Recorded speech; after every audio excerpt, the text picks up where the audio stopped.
Welcome back, everyone, to the Seniors Wellness Podcast. I'm your host, John, and today's episode is one that I think so many of you will connect with. As we age, it often feels like muscle loss sneaks up on us.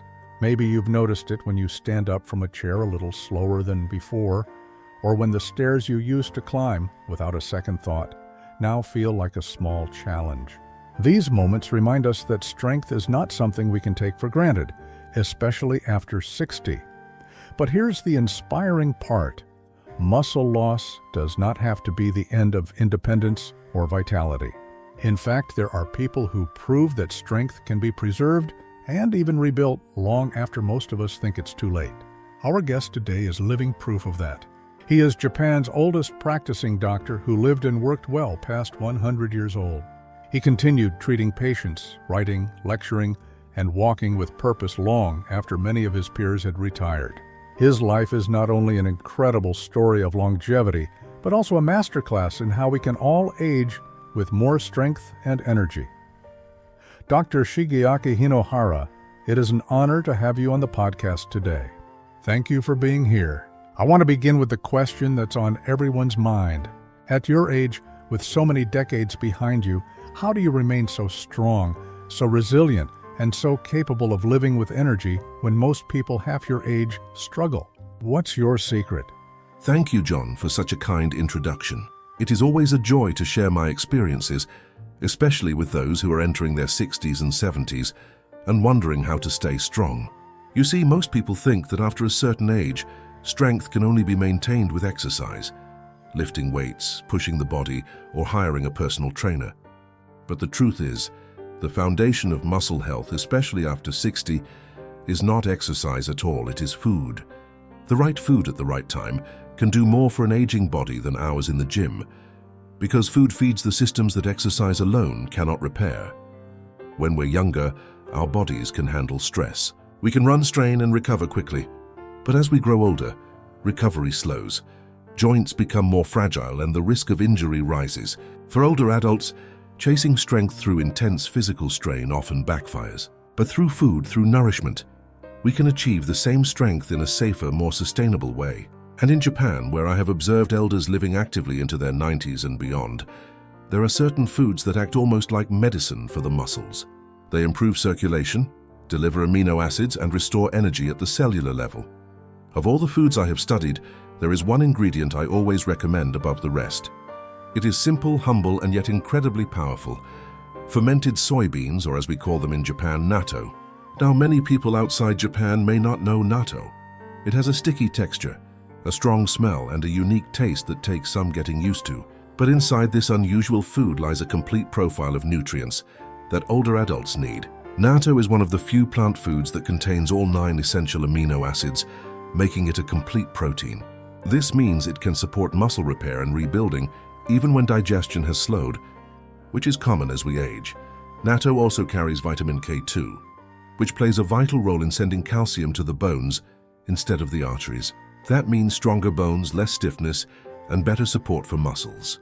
And then there is nattokinase, a special enzyme found only in natto, which improves circulation, ensuring nutrients actually reach the muscles where they are needed most. For seniors, circulation is everything, because without it, the body cannot properly use the fuel it consumes. But perhaps what excites me most about natto is its effect on the gut. It is rich in probiotics, the beneficial bacteria that strengthen digestion and increase nutrient absorption. You can eat the best food in the world, but if your body cannot absorb it, the effort is wasted. A strong gut means a strong body, and natto feeds that system beautifully.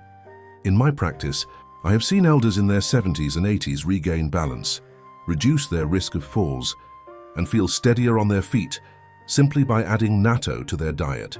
Some of them ate it daily for breakfast, often with a little mustard or soy sauce. And decades later, they were still walking up hills and carrying groceries on their own. For me, this is the definition of true strength, not the size of your muscles, but the independence they give you. So, John, the secret is not a supplement, not a workout program, and not even discipline in the gym. It is about nourishment, rhythm, and consistency. Natto may look humble, but for the aging body, it is a gift that rebuilds muscle, supports balance, and protects independence well into later life. Dr. Hinohara, you mentioned that protein is really the foundation of muscle health, especially after the age of 60. Many seniors think that exercise alone is what keeps them strong, but you seem to suggest that food, and protein in particular, is just as important, if not more. Could you explain why protein plays such a vital role in rebuilding muscle at an older age? John, this is such an important question because so many older adults underestimate the power of protein. As we age, our bodies naturally begin to lose muscle mass, a condition we call sarcopenia, and it doesn't happen overnight but slowly and quietly, until one day you notice that climbing stairs feels harder, or you struggle to carry groceries that used to feel light. Now, most people think the solution must be heavy exercise or complicated routines, but the truth is that the raw material for building and maintaining muscle is protein, and without enough of it, no amount of movement will be fully effective. Protein provides the amino acids that are literally the building blocks of muscle fibers, and after the age of 60, the body's efficiency in using protein declines, meaning we actually need more of it than when we were younger.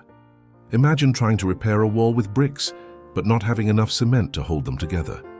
This is what happens when seniors don't prioritize protein in their meals.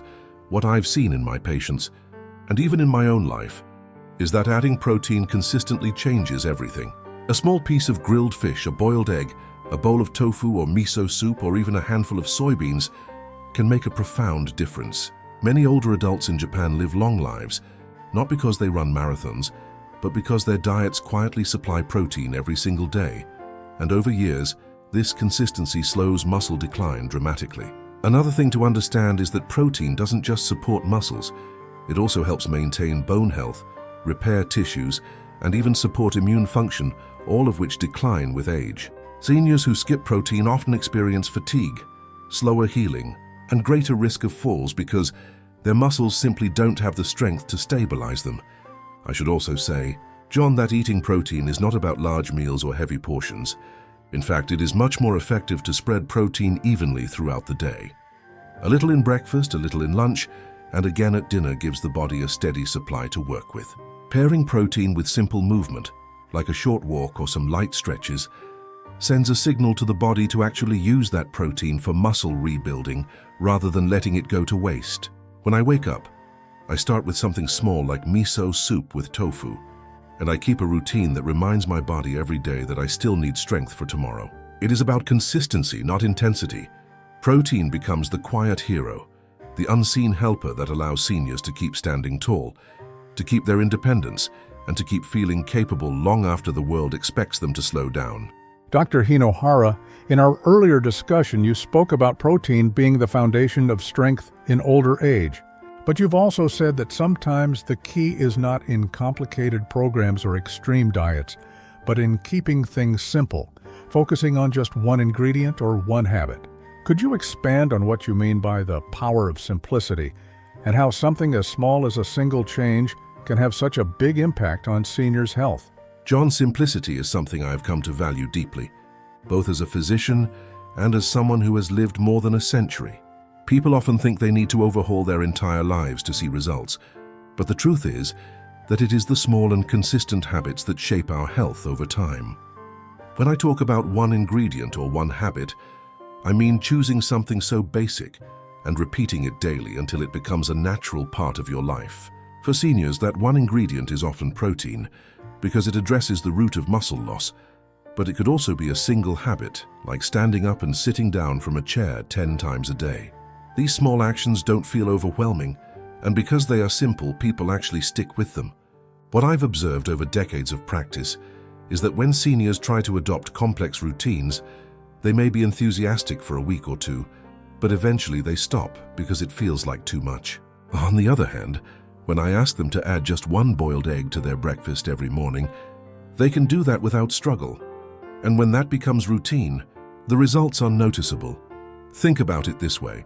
The body doesn't change from one grand effort. It changes from the quiet repetition of small signals we send it every day. If every day you give your muscles a little bit of the right nutrition, the body adapts slowly but surely. In Japan, many people live long lives not because they do extraordinary things, but because their daily lives are filled with small, steady practices. A bowl of miso soup, a short walk to the market, sitting on the floor and standing up again multiple times. These are all simple, ordinary acts that, when done over decades, preserve vitality. Western culture often wants to find dramatic solutions, the miracle workout or the perfect supplement, but the reality is much more modest. It's about picking one thing you can sustain forever and letting that build your health brick by brick. I myself never thought of my diet as strict. I simply ate balanced meals, but I paid attention to protein and vegetables, and I walked to work even into my 90s. There was nothing extreme about it, yet the results speak for themselves. Seniors often tell me they feel discouraged because they think they have to exercise like athletes or eat like bodybuilders, but I remind them that strength comes from the ordinary things done consistently. So when I say the power of one ingredient or one habit, it's really about taking away the fear, making health accessible, and showing that you don't need to do everything at once. Just start with one simple thing. Repeat it daily, and over time it will transform you in ways you might not even imagine. Dr. Hinohara, you've been emphasizing the importance of nutrition and habits, but you've also spoken about mindset being just as vital.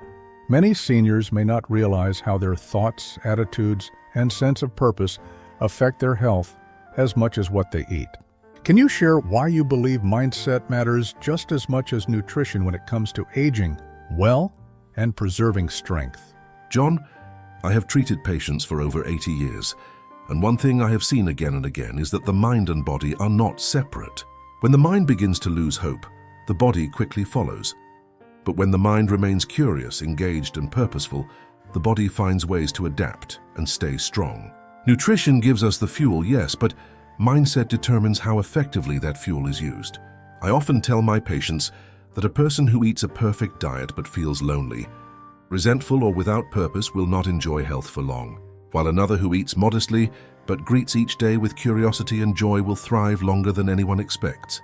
This is not philosophy, it is medicine, because we know now that the hormones and chemicals released by the brain in response to positive thoughts or meaningful goals directly influence muscle repair, immune strength, and even the way we digest food after the age of 60.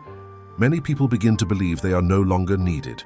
They retire, their children grow up, society quietly pushes them aside, and they start thinking their best days are behind them.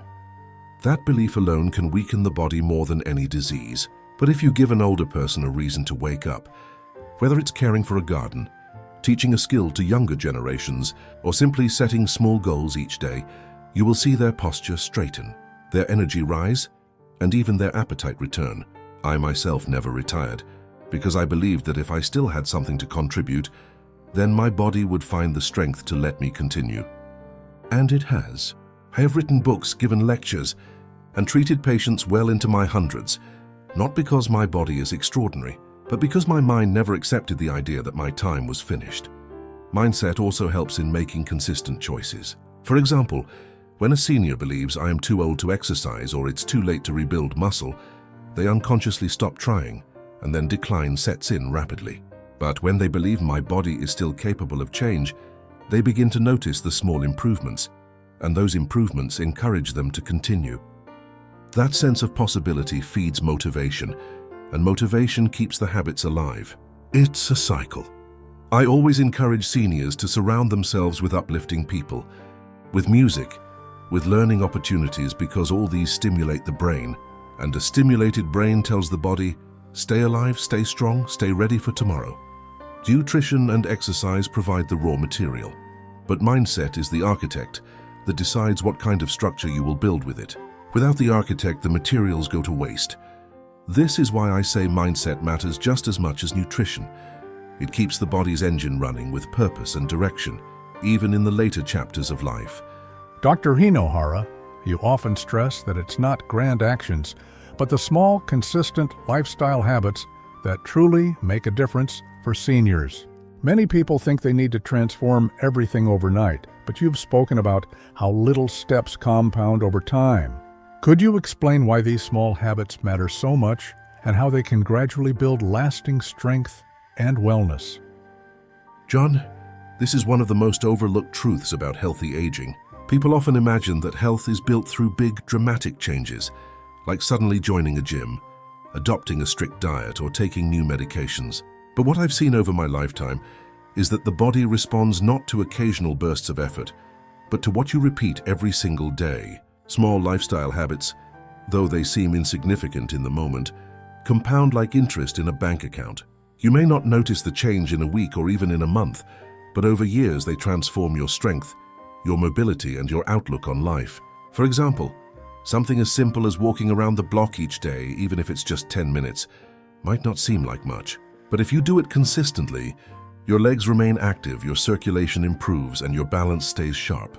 I have patients in their 80s and 90s who have avoided walkers or wheelchairs simply because they never gave up their daily walk. Another example is stretching or standing up from a chair multiple times a day. These actions don't require equipment, they don't cost money, and they don't drain your energy, but they quietly tell your muscles, stay alive, stay strong, stay useful. Pair this with mindful eating, adding vegetables, balancing portions, sipping water slowly, and you are creating layers of protection for your body. When you repeat these small acts daily, they accumulate into resilience. You may not notice the effect until a challenge arises, like an illness or an injury, and then you realize your body recovers faster. Your bones are stronger. Your energy returns more quickly than someone who never built these habits. I also believe small habits preserve dignity and independence, which are priceless as we age. Think of the difference between someone who keeps the habit of preparing their own meals, climbing a few stairs, or tending to their garden, versus someone who gives up these little tasks because they seem unimportant. The first person keeps their confidence and mobility, while the second begins to depend on others, and that dependence accelerates decline. The secret is not in extraordinary effort, but in ordinary effort, repeated. I've seen patients who never once lifted weights, but who lived past 100 because they maintained light daily routines, cooking, cleaning, walking, stretching, that kept their bodies engaged without overwhelming them. These habits became invisible anchors that carried them year after year.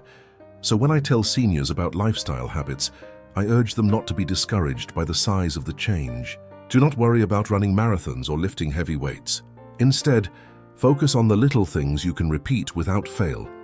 Drink a glass of water first thing in the morning, take a walk after lunch, stretch your arms before bed. These are not grand gestures, but they are powerful signals that tell your body you still value your health. And over time, those signals accumulate into decades of strength and vitality.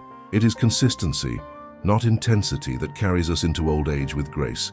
Dr. Hinohara, before we wrap up today's episode, I'd like to touch on something you often say, which is that healthy aging is not just about the body, but also about the mind and spirit.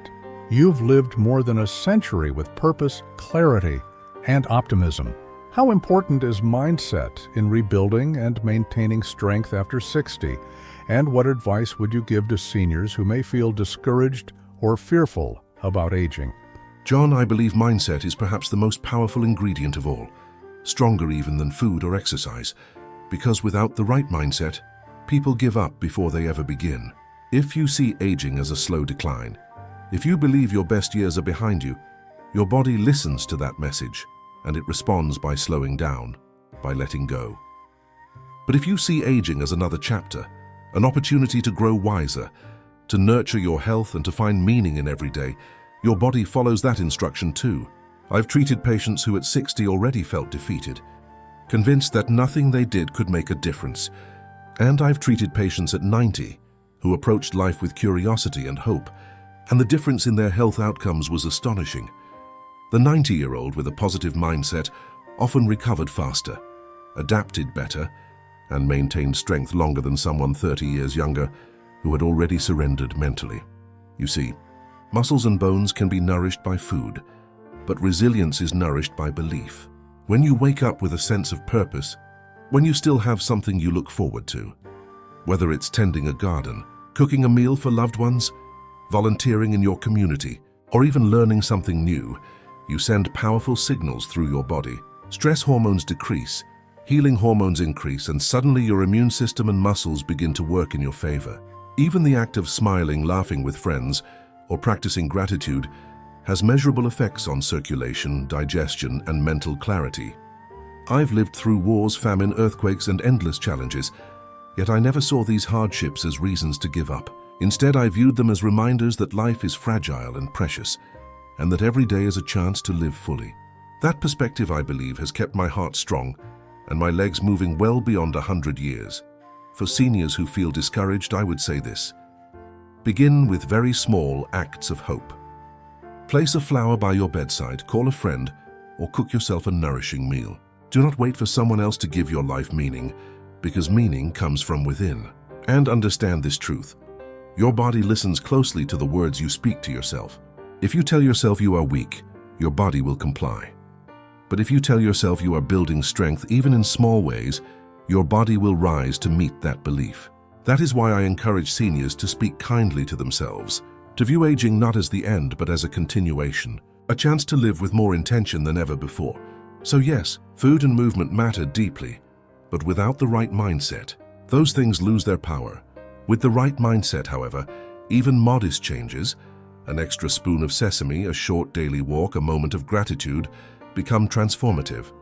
I am living proof that purpose fuels vitality, and I want every senior listening to know this.